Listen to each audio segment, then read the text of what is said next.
বিচার বটে, মায়ের এমনি বিচার বটে, যে জন দিবানিশি দুর্গা বলে তার কপালে বিপদ ঘটে।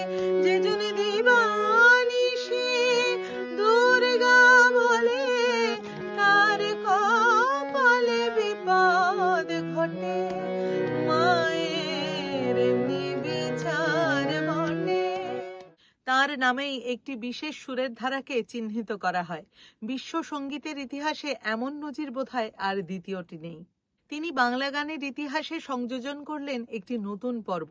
তিনিই তো প্রথম মানুষের দুর্দশার কথা তুলে ধরলেন বাংলা গানে। কে তিনি? তিনি আর কেউ নন, তিনি হলেন সাধক রামপ্রসাদ। আজও যার গান শুনে আমাদের বুকের ভেতরটা টনটন করে ওঠে, চোখ হয়ে আসে ঝাপসা। গভীর আকুতি নিয়ে তিনি মায়ের কাছে আর্জি জানালেন মানুষের দুঃখ দুর্দশা ঘোচানোর। ইতিহাস এই মানুষটি সম্পর্কে কিছুটা হলেও নীরব থেকেছে। সাহিত্য সাধক চরিতমালাতে দীনেশচন্দ্র ভট্টাচার্য বলছেন, সাধক রামপ্রসাদ জন্মেছিলেন 1720 সালে। যোগীন্দ্রনাথ চট্টোপাধ্যায়ও তাঁর গ্রন্থে একই তথ্য দিয়েছেন। সাধক রামপ্রসাদ তাঁর জীবনে প্রত্যক্ষ করেছিলেন একাধিক ভয়াবহ বিপর্যয়, যা তৎকালীন বঙ্গ সমাজকে ওলট পালট করে দিয়েছিল। এখন প্রশ্ন হলো, তাঁর গানে কি সেই প্রভাব পড়েছিল? একটু ভেবে দেখা যাক। 1740 সালে বাংলার মসনদে বসলেন নবাব আলীবর্দী খাঁ। হিসেব বলছে রামপ্রসাদের বয়স তখন 20 বছর। এরপরেই বাংলার শস্য ক্ষেতের উপর হলো নজিরবিহীন আক্রমণ। না, সেই আক্রমণ কোনো মানুষ করেনি, করেছিল পঙ্গপালের দল। সেই ভয়াবহ আক্রমণ রোধ করার কোনো ব্যবস্থাই তখন ছিল না। 1742 সাল থেকে 1751 সাল পর্যন্ত চলতে থাকে বর্গীর আক্রমণ। তছনছ হতে থাকে বাংলার গ্রাম। এরপর আসে 1757।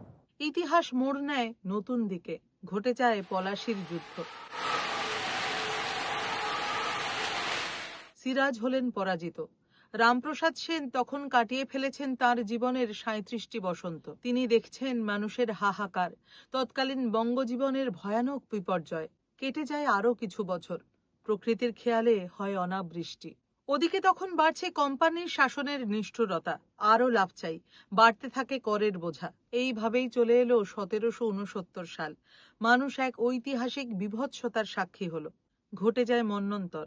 তথ্য বলছে সেই ভয়াবহ দুর্ভিক্ষে প্রাণ হারিয়েছিলেন অন্তত 1 কোটি মানুষ। রামপ্রসাদ তখন 50 বছরের একজন মানুষ।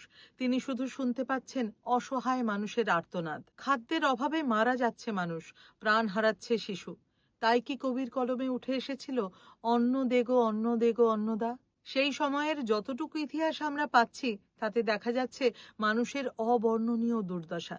তাই কি কবি লিখেছিলেন, নুন মেলে না আমার শাকে? পৃথিবীর ইতিহাস তো বারবার প্রমাণ করেছে মানুষের জীবন মানেই সংগ্রাম, কিন্তু সেই সংগ্রাম কতটা ভয়াবহ হতে পারে তা ধারণা করা সত্যিই কঠিন। মানুষের এই সংগ্রাম কি সেই কারণেই রামপ্রসাদের গানে প্রতীকী হয়ে উঠল? সাগরে যার বিছানামা, শিশিরে তার কি করিবে? পৃথিবীর ইতিহাস আরো এক অমোঘ সত্যকে তো বারবার তুলে ধরেছে, the constant difference between haves and have nots. তাই তো বোধহয় রামপ্রসাদ সেন তুলে ধরেছেন, কারেও দিলে ধনজনমা হস্থি রথি জয়ী, কারো কারো ভাগ্যে মজুর কাটা, শাকে অন্ন মেলে কই, কেউ থাকে অট্টালিকায়, আমার ইচ্ছা তেমনি রই।